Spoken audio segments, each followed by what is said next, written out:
Hello and welcome back to another episode on the Since I Was Young podcast. Joining you as always, your hosts, myself, Ewan and Alan. It is a beautiful day today, especially since we're doing the podcast. It's always a good day. Alan, how are you doing, my friend? You all right? Yeah, mate, I'm good. I'm good. As you say, had a nice day, nice and chilled weekend. I've been off work for a week, but I'm back in tomorrow, so just Happy on the days. wind down. Absolutely, my man. Like you said yourself, it's a beautiful day and we're stuck inside doing a podcast. Anyhow, in today's episode, we are going to be doing Maroon memories. Now, you can probably take that as you will. Well, all we're basically going to be doing is just sharing our most memorable memories in and outside of Tynecastle. We thought we would do an episode which was kind of a bit light-hearted. Obviously, we've got the championship wrapped up now, so as far as sort of news goes as such, there's not a lot to tell, but we will have a news segment once we've done this tiny wee bit. But yeah, me and Alan, we're going to be sharing our beautiful memories from Tynecastle, and we asked all of you on our Twitter account to get in touch with your Maroon memories as well.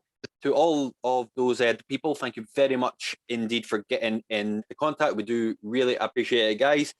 Alan has picked his top three from this Twitter sort of. I don't really want to call it a competition, Alan, but And after Definitely. that, yeah, we will say who we think the winner is, and we will wrap things up from there. So, Alan, you do actually have a tiny bit of news for us from the castle. So, fire away, sir. Yeah, just in relation to one of the players who's out of contract at the end of the season, and I feel like this is all I talk about because the last time it was better, and now it's a player on the opposite end of the scale. It's Harry Cochran. Mm, He's going to be leaving Hearts at the end of the season. No clues as of yet where he's going, but he apparently wants a new challenge. The club seemingly offered him a contract, which for whatever reason he turned it down. So I think from both sides it's probably been the best thing for both parties. Harry came through, obviously burst onto the scene with a goal against the Celtic, which mm. may or may not be one of my memories for later on. But A way to spoil it, he, Alan. A way to spoil I said it might be, it might not be. But yeah, I mean, he burst onto the scene with that goal and that performance where he pretty much pocketed Scott Brown for 90 minutes. Um, and it's a shame because he never really kicked on from there. Despite a lot of promise and a lot of clearly technical quality, it. I think physically he's had a lot of injuries. He's been out on loan quite a lot, and he's never Yeah. really, even when he's been out on loan at clubs that are obviously lesser than Hearts, let's be honest, he's never really shown at them either. So it's a shame to see Harry go, and it's one of these players that you think, oh, if only we'd given him chances, if only he'd stayed fit, what could have been? But no, I mean, as I say, and a lot of people are saying to him on Twitter, we'll always have that Celtic goal. Oh no, yeah, especially for his age at that time, which made me feel incredibly old at the actual time, being 16, and your first the goal was against the league champions at that point. Like it is just stuff you dream about, Alan. Oh, And it absolutely, is, absolutely. like you said, it is a bit sad because with him being still quite young, you might have thought that it's a player that you'd maybe want to take on when we do go back to the top flight. But if he feels as if he needs something new, then that is totally up to him. And I don't think there will be any sort of bad sort of feelings sort of in that respect. So yeah, me personally, we wish you all the best, Harry. Um, any other news we've got to tell, Alan? Or Yeah, just a little brief one actually. There was a an article that I sent you just this afternoon actually, and it was Robbie Nielsen saying that he's already in discussions with players for next season, and they're already speaking to some of the players that are out of contract at the moment. Notably, I think it's Andy Irvine, but I personally just don't Thank think God. I thought that. you were about to say Andy Halliday there. My God, you had me jumping out my seat there, mate. Don't do that to me. Don't do that to me. Well, I mean, one thing I will say is there doesn't seem to be any plans with AD White, so that seems to be dead in the water, that one. But no, I mean, if they're trying to speak to Andy Irving again, then it obviously shows they want to keep him. But I think the longer that one's going, the more I'm kind of resigned to him leaving as well. But the positive news is that he's obviously speaking to people about coming in, and that's a bonus. He says he doesn't want a massive turnaround of players this season because there's been a lot of that in recent years, which couldn't agree more. I think you said it last time we did one of these. It was 14 players every transfer window, and he actually referenced that as well in the article. Good, So yeah, I mean, I've said it, and I said it a lot, that I want stability this summer. I want minimal players coming in, but I know that obviously players will have to go out. So it's good to see them that they're doing the work and they've already started that. Well, we'll see how that progresses throughout the next 3 or 4 months. Right, so we're on to our main topic. Now, before we start, if you guys are new to the channel, please think about subscribing for beautiful Hearts content. This is a Heart of Midlothian podcast since I was young, for all things Hearts, related to news, topics, and debates as well. Like I just said there, you can subscribe just down there below in the description there. Alternatively, you can get us at our Twitter page as well, which is the SIWY pod, and you can also get in touch with Alan on his personal Twitter as well as myself on my personal YouTube channel, What Ewan's Doing. Right, Alan, do you want to start us off with our Maroon memories, sir? Yeah, absolutely. I mean, why not? Let's fire straight in. The first one that I've gone for is the Hibernian relegation party at Tynecastle. 2014, right? So now, for context, I mean, I'm making it as if people don't know, but let's be honest, every Hearts fan knows. That particular season was the season where Gary Locke was in charge of Hearts. Hearts had their points deduction, and Hibernian Football Club took it upon themselves to hold a relegation party at Tynecastle, basically saying that we're going to be the team that relegates you, we're going to come to Tynecastle, we're going to beat you, and we're going to relegate you. 90 minutes later, that did not happen. Hearts obviously won. Billy King rounding their goalkeeper and slotting the last goal away. It was absolute poetry. Alan Maybury getting sent off for Hibs as well. My God. Absolutely wonderful scenes. And Gary Locke, that I still remember, and I mean, I wasn't at the game, unfortunately. It's one of these games that I wish I went to. But, I watched it on the telly at home, and I remember after the winning goal goes in, the camera pans to Gary Locke, and you know, say what you like about Gary Locke as a manager, but that man just is Hearts. He just understands. And that season, 100%, yeah. That season, you couldn't have had a better manager that season.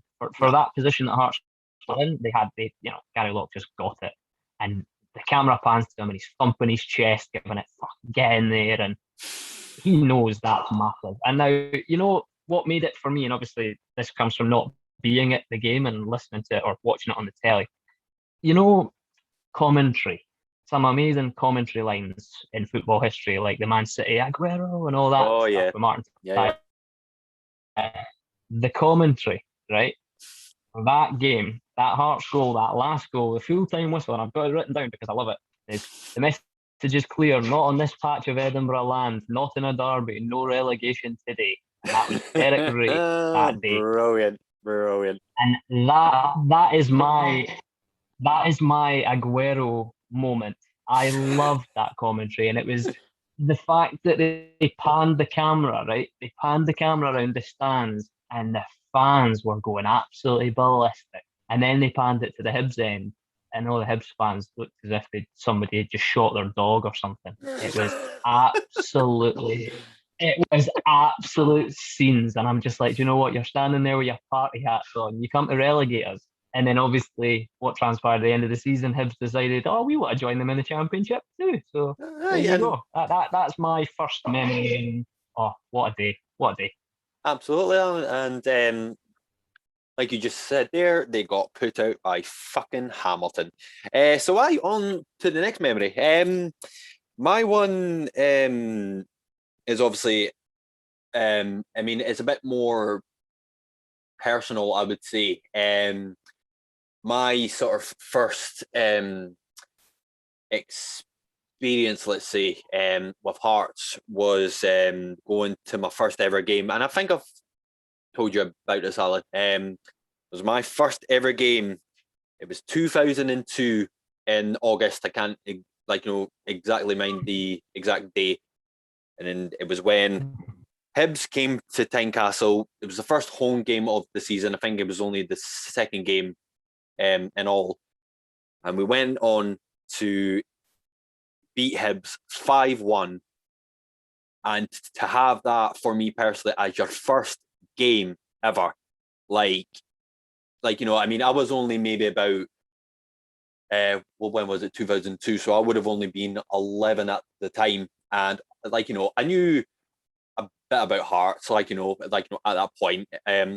Obviously, I was aware of Rangers and Celtic and a tiny bit about Hibs, but obviously, when it came to Hearts, my dad, taught me, all that he knew about Hearts. But one thing, and probably the best thing that he ever taught me was how much to hate the fucking Hibs.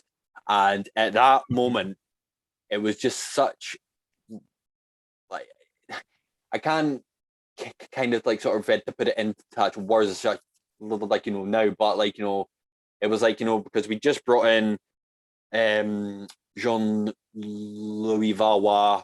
We just brought in Mark de Vries as well. That beautiful Dutch. Oh, what a man! And it was unbelievable. I literally cannot put it into words how amazing that day was, and it was in the passion rain as well, which kind of made it that more sort of special as well. That all of them dragged all their sorry arses to that game to experience that shite, and it was just absolutely amazing, mate. And it's something that I will never ever forget.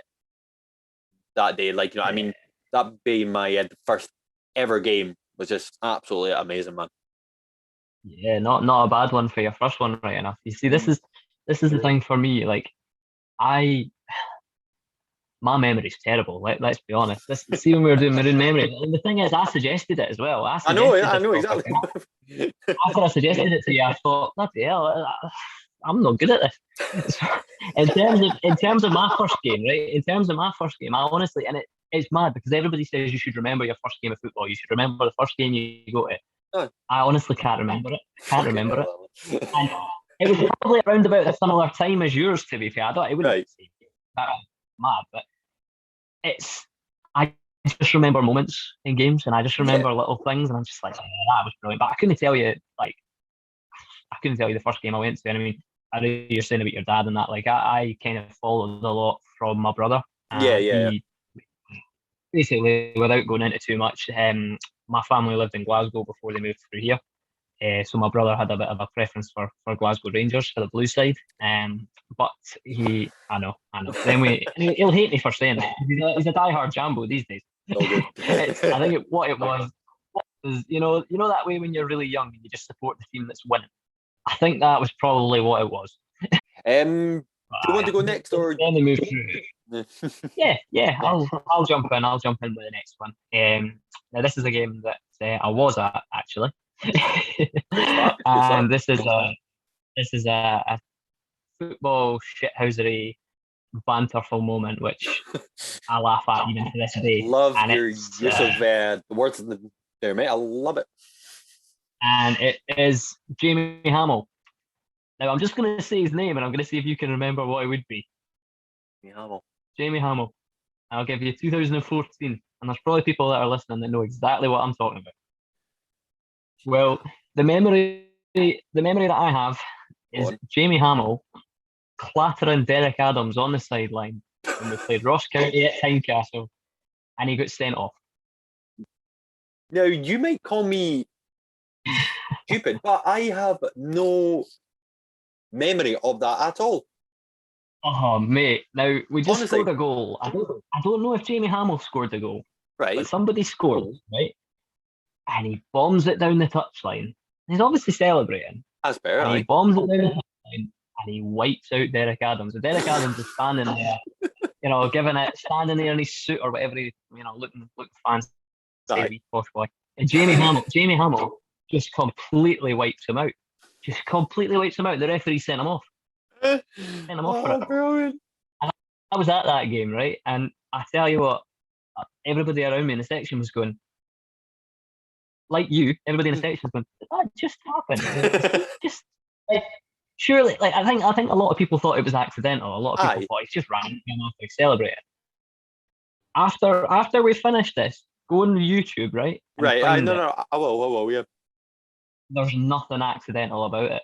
Oh, mate, He can't wait to goes see right it for now. him. He goes right and he knocks him on his arse. It's hilarious. And the fact he got sent off for it as well. I'm just like, you know what? And what made it better, at that point in the game, he had the captain's armband on as well. For I was like, fuck's yes. sake, even better. How to That's lead my by captain example, right sir. there. Aye. That's my captain right there, I tell you. That is brilliant. Honestly, I've never ever heard that, and that's actually an absolute Oh, cracker, mate. Absolute cracker. mate, love it. Anyway, you can bring us back down to reality with a bit more of a footballing memory, I'm sure. Uh, in fact, yeah, I will talk about that one. So again, like my sort of memories kind of realm in the same sort of bit, like but back like sort of in 2002, 3, like that sort of period, and again it was against Hibs. It was New Year's Day, and you'll know exactly which one I'm probably talking about, Alan. Now, the only reason that I bring that up, and even though we didn't actually win that game, I remember, right, and I mind this quite well compared to the 5-1 game. I remember when Hibs had scored their fourth goal and it made it 4-2. And this was like, I don't know if this was in like the 88th for the 89th minute, I think. But I remember my dad turning around at me and then going, Ken, what fucking, let's go, let's fucking go. So me just going down the steps, just like, quite sad, like at that point. Now we were sitting in the Gorgie end at that point, and we just gotten out to the ramp that would take you past where the club store used to be. Like, you know what I mean? And I know where you're at. I know. and again, I can mind this quite well. Back when our music was every time we scored was the song, it was song 2 by Blur, and you just heard the woohoo, and then we're all just like this, and then we're like, let's fucking go back, like, blah blah blah. So obviously, like, it was Graham Weir that scored it, and so by this point there was literally only a minute to actually go, and we didn't even go back up to our seats. We just stood at the rail bit now, and it was the moment that, again, it was Roddy McKenzie in goal, and he just hoofed it upfield, and you had Mark de Vries that got it. He took it to the side of the box, I think it is. They got it in, and then fucking that wee fat striker, Graham Weir, just fucking toe poked it into the bottom corner, and mate, half of the stadium had probably left by that point, but we still made the same amount of noise. It was unbelievable. I was like, that was my first sort of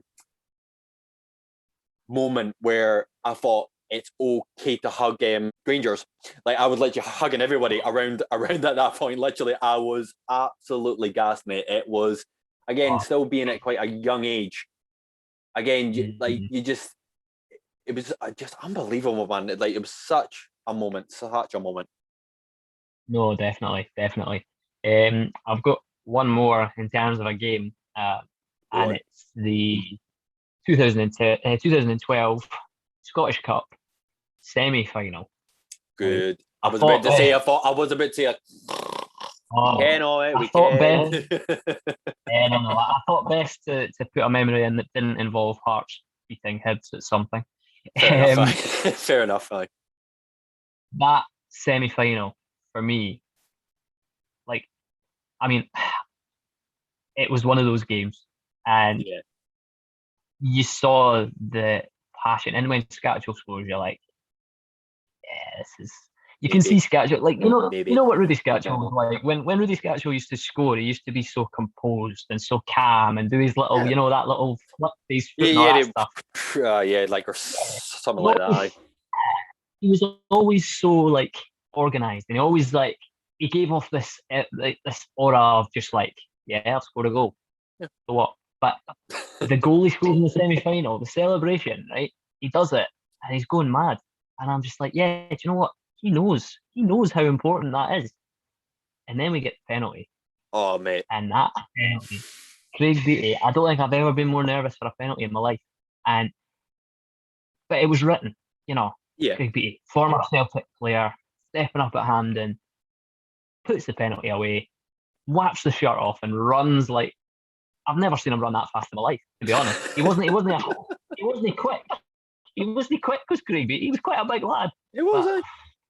He got some moves on him, that man. I tell you, what a play! What a moment! And just, I was at that game, and just the sheer emotion, seeing that penalty hit the back of the net, and you're just thinking, yeah. And then I can't remember. Did we know that we had Hibs in the final by that point? Yes, we did. Because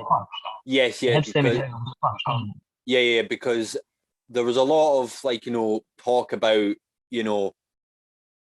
I think I'll be very honest, and I can say with some sort of confidence that a few Hearts fans were a bit skeptical about facing Hibs in the at that point, because obviously at that point they had still not won the actual cup, and again you could almost kind of write it that for at that point they're like 110-year wait would end with us. I mean, that's sort of thought was thinking, do I want this to actually happen? But our minds at that game were again, I wasn't at that game, but I remember sitting in the pub in Edinburgh, and it was myself and my mum, and literally I think there was a few Hearts fans in there, but I think there was a few Celtic fans as well. Now, obviously, it was Gary Hooper that scored it in the 85 minute, I think, and that's just that is always what happens. You think, oh, for fuck's sake, all right, okay, well, that's it, done. But literally, I had a full pint that was gone as soon as that went in. Literally, I fucking honestly, it was such a moment, and to have it to have actually watched that at the actual game, I can sort of take in how much what a moment that actually would have been, Alan. It just I mean, it looked incredible, but to actually be in it would have been unbelievable, mate. It was just, I think for me, knowing that Hibs would be in the final after the game, I said it to my brother who I was there with at the game, and I said to him, I says, I'm not worried. I know you're saying about the script written about Hibs and being in the Scottish Cup final and all that, but I just thought, nah, you know what? We've got this. And then even to lead on to another one, which I know we said we weren't going to include it as a memory, and it's not really a memory. Fucking throw it in there. It's all good. I mean, at halftime of the Scottish Cup final that year, I think we were 2-1 up, if I'm right. I think it was. I think it was third goal. Is that right? Aye. 2-0. Was it not? And then we went into half time, they scored, and then they got a man sent off. Was that not? Or I might be wrong on that, but No, because James McPake scored just before halftime. So right, it was okay, 2-1. okay. Well then, yeah. Because it was Darren Barr. I'm just looking at it here. So it was Darren Barr, then it was Rudy. That made it 2-0, and then McPake scored after 41 minutes. Right, That okay, leads right. on to my memory, actually. At half time, my brother turns to me and he says, I'm shit scared of this now. I said, what? He says, well, they've got one back, and obviously they just scored it just before the end of the first half, eh? Mhm. Now, that's a good time to score a goal, let's be honest. At the end of a first half and the start of a second half are good times to score. Oh But yeah, I said yeah. to him, half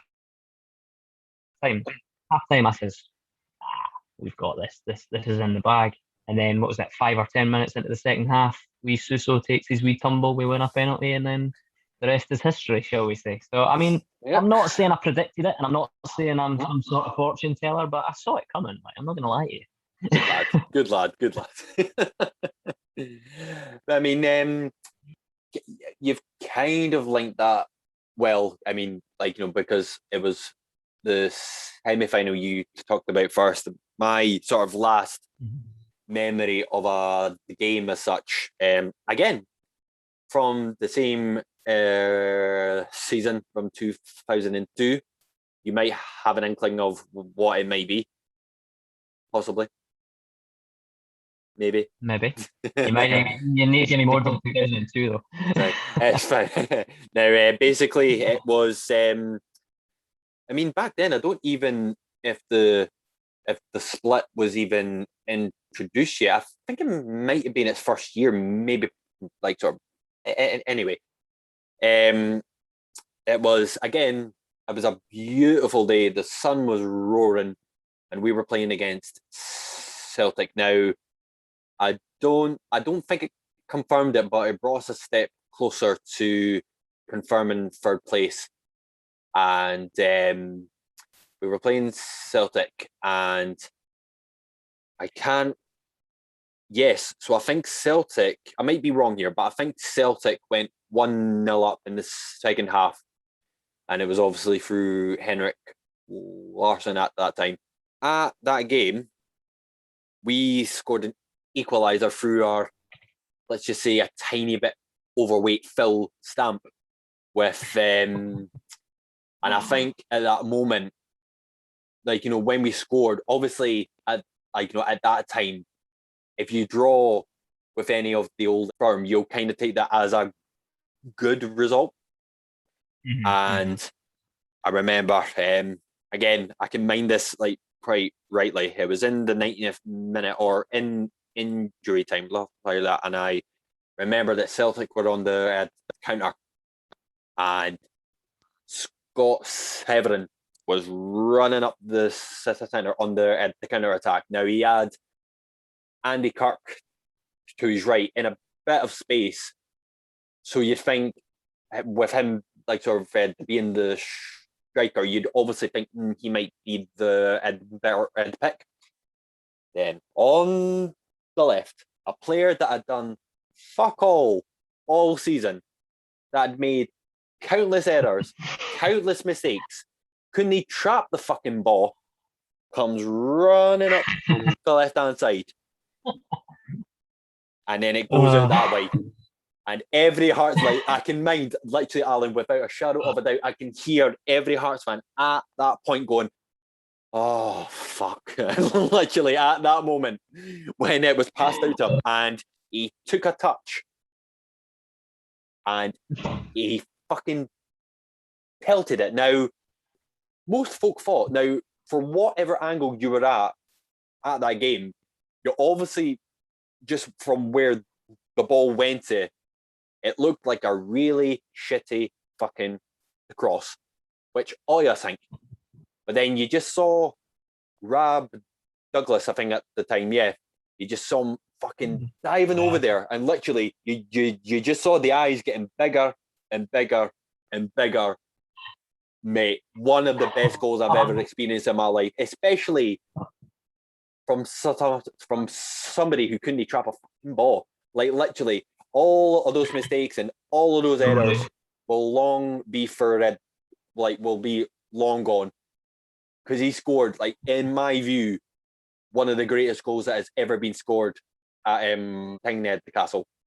In my view, that's not, like, you know, not to actually say that it is, but in that moment, to beat Celtic and to more or less confirm third place, it was just euphoria, mate. It was absolutely amazing.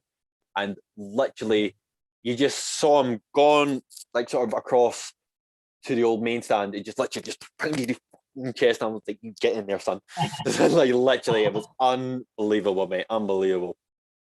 Mate, right. What I'll do now, I've got the last one on my list, which is more of a player interaction that I've had, and that'll lead on to the responses. And I've told you this story. So I've told you this story, and it's one of the most bizarre things that's happened in a long time. So people will know, obviously, we talk about a lot of the players, and we've had so many players over the years coming and going. One that we've had that has actually gone on and done quite well for himself is Bjorn Mars Jonsson. Now, for all the players that have come and gone from Hearts, you'll probably be forgiven for forgetting who Bjorn Mars Jonsson is. Yeah. He was the 6'5" Norwegian American striker who reportedly had a fight with Ian Castro, which is one of the reasons why he ended up leaving. I'm not shocked about that, but yeah. We are all Bjorn Jonsson on that one, I think. Anyway, so to put it into context, for people that don't know, myself and Ewan used to work in the same place a few years ago. Obviously, coronavirus has paid for that, but anyway, that's a whole other story for a whole other day. Essentially, made me cry, mate. Please don't. Oh, mate, good times. But yeah, essentially, there was a day when I was at work, and you must have been off. You must have been off, because I feel like if I'd found this out and not told you at the time, I feel like I would have done something wrong. Yeah. So essentially, I was sitting in the office, and one of the people I work with brought a wallet into the office, and they were going through it. And now, again, for further context, I was pretty much the only Scottish person working that day, the only football fan working that day, which is no slight on the place at all. I absolutely loved it, and I had a lot of fun. So this wallet came through, and me being my nosy self, decided I'd have a wee look, and just to see, you know. So aye, of course, aye. I had a look, and I opened the wallet, and in there was a Norwegian citizenship card, an American citizenship card because he's part American, and Portuguese, I think, was in there as well. Now, Bjorn Jonsson has been around. I'm just looking at his career history before he turned up at Hearts, and he also spent time in Bulgaria. So there could well have been a Bulgarian card in there as well. Man of mystery. So I looked at the picture, and obviously being a Hearts fan at that time, and it was the season he was at Hearts, obviously. Right. I looked at it and I thought, that's Bjorn Jonsson. I was like, I know who that is. And one of the girls that was in charge that day said, "Oh, what do we do?" I said, "Well, he plays for Hearts." I says, "I know. I watched him play last week. I remember. I think he played the game the week before." And I was like, "I know him.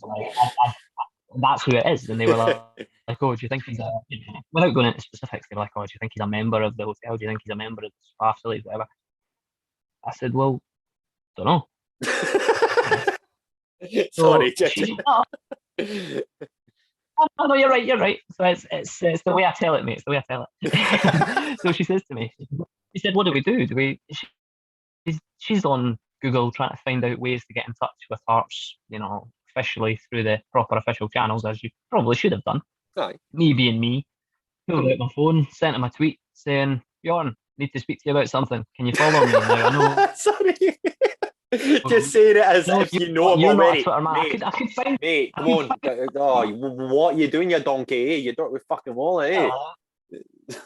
Essentially, the tweet was something along the lines of, "Bjorn," because the way Twitter works, and people know, you can't message someone unless you follow them. Yeah. So obviously, I could have sent a tweet saying, "Mate, we've got your wallet," but I didn't want that. So I says, "Right, I said, can you follow me for 5 minutes? Because I need to send you a message that's important. And he obviously knew what it was because the man's lost his wallet, right? Hmm.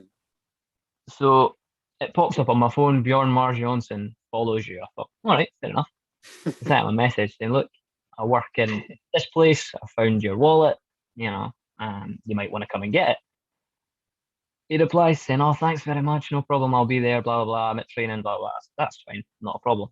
So then I went back, spoke to the manager of the office, and I said, yeah, they're coming to pick it up later on. He said, how'd you do that? Just did. I was like, you know me, like we worked together. We worked together for a long time. And a lot of it was just me kind of winging it, seeing how things went. And 9 times out of 10, it worked out all right. But yeah, so then later on that night, in strolls Bjorn Johnson, fully decked out in double denim and a pair of Nikes like from the 90s, I think they were. But put it this way, for a 6'5" guy wearing double denim, I thought that's bold. Anyway, so yeah, so it looked like a giant denim tree. So anyway, so gave him his wallet, and I don't know. He said, "Thanks very much." Went in there, opened the wallet up, gave me 20 quid. What a gentleman! What a gent! What a gent! Thanks very much. And funnily enough, to this day, he still follows me. And to this day, I've still not found any more of his things, but I don't think he realizes he still follows me, to be honest. But I'll take that. What a gentleman! So that's my bizarre story for you. Nice one. Well, I mean, the last one that I've got, I wouldn't say it's been as sort of bizarre as that, but I mean, at my old job, just to clarify, I used to work for a coffee shop, going back about maybe 4 or 5 years ago. Now, it was in the centre of Edinburgh. Now, at that point, saying that, a few Hearts players had come through. You had the likes of Christoph, you had Öztürk, you had Marian Kello as well. So it's nice to say oh hi, blah blah blah, etc. It was one Wednesday early morning. Why I mind that, I have no idea, but it was one Wednesday early morning, and this was at about maybe 8:30 in the morning, I think it was, and I think I was on the counter, I think, blah blah blah, and then these two men sort of come up stairs, and one has a cap on, and I didn't even take sort of look at me, so I just went sort of head back to doing what I was doing. Then they both came up to the till, then just went up like that. Really fucking scat job. Now, I can say with some the confidence that nearly every single Hearts fan has met this man, because he's been in all around Edinburgh, been to nightclubs, been to pubs, been to fucking wherever. And for years I was like, I've never fucking met him. How come all you get the fucking was it Ed to meet him and all that? So I looked up and I was like, I said, hi there, sir. In my mind, I was like, oh yeah, cunt, it's really literally. And now this was at the time where he transferred to Rafe, and I'm gonna assume that the guy that he was with was either his agent or it was a guy from Rafe itself. So I at the time was literally if you think how I can speak now is bad, literally couldn't get a single word out, Alan. Literally couldn't get a single word out. Finally, I said, hi. And then I did that thing what every single person does when they see somebody that's quite sort of famous. I did that thing where you know exactly who they are. You're 100% that is them, but you do the thing where you go like, oh, so sorry, I may be wrong here, but are you with the Rooney schedule? Literally. Throughout that, I was like, what the fuck are you doing? Just say, are you Rudy's Gacho? like, you know what I mean? But he asked for a few the coffees, and like, you know, they good as well. Like I said, I didn't charge him a thing. I said, you can have what you fucking like, Hen.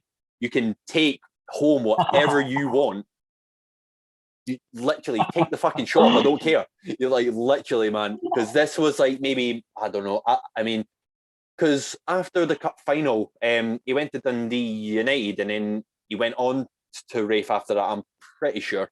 So it wasn't long, like, you know, after that. And oh mate, like, you know, I must have cost the company that I was working for quite a few quid. And it was literally just so I could get myself a picture, which I'll literally try and find you just now, because I did highlight it. He made a fucking day for me. It was an absolute treat. He was just such a nice man. You know, literally, I was that bad. I mean, you could maybe kind of count it as creepy, but I would just listen to every word he said. And I think the conversation he was having was like, you know, the guy, like, you know, was saying, so do you want to play on a Saturday? And even at his age, I think he was maybe like, you know, 33, like, you know, at that point, and he was still saying, yeah, I want to play as much as I can. And I'm like, just felt like standing on the top of the shop and going, you're a fucking boy, mate, you're an absolute boy. But yeah, genuinely, mate, one of the best days of my life, honestly. Like, Jenny, like, if I hadn't get engaged, that would be the best day of my life, honestly. No, I mean, I don't blame you for that one, mate. I don't blame you for that one. I'm glad you said, apart from getting engaged, I'm glad you said that, because well trained. Not just a hat rack, my friend. Right, so that is our Maroon memories. I think we're going to move on now to your responses through our Twitter page. So, Alan, fire away, son, and then we can pick ourselves a winner. Absolutely. So yeah, as you say, I mean, some of the responses, I have to be honest, are absolutely brilliant. Like, some of them are just totally random. Like, it's mad. And the thing is, I mean, we talk about this and we laugh about it, but these guys are just normal human beings like you or I, you know, but they can kick a ball about and do it bloody well for a living. So definitely, I mean, going on to the ones that, say, I had so many responses, and it's greatly appreciated because it gives us something to talk about as well. Definitely. Yeah. So in terms of my top ones, now I know you said three, but I'm going to try and sneak in another one. But I'll give you a top three. I like it. There's four that I feel I need to share. One for a particular reason, but definitely. I'll give you a top three after. Definitely, go for it. The first one came from at Peter Anderson 2 on Twitter. He said, I was on holiday in Rome.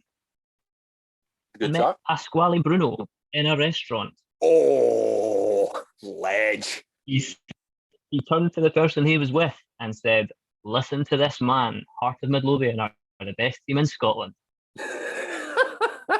What a start. What a start. That's my honourable mention, right? It doesn't quite make top three, but it's in there, right? Now, at number three, I'm going to go with, let me see now, I need to pick out one. I'm juggling between two here. Right, I'm going to go with everyone's favourite Twitter account, Amaruso Lets It Run, Amaruso1998 on Twitter. He said, Laria Kingston in Cav, very fitting as many women. He said, right, the tweet. Let me finish the tweet before you start laughing. It's said, just the fault of Larry right? Kingston and Gav. That's fucking ruined. Sorry. We can stop it there, mate. Honestly, that's enough. No, I'm carrying on.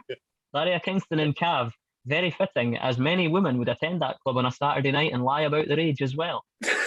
Now, Larry Kingston, as we all know, is a player who will forever be 25 years of age. Definitely, man. And despite probably being in. So that's number 3 on my list of Oh God. responses. Right.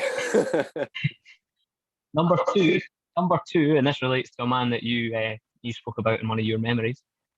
Met Mark De Vries in a strippers at Tollcross on my brother's stag do. I'm sure it gets better. It gets better. I'm sure he was with Locke and maybe some others I can't recall. Mark De Vries sampling the local entertainment.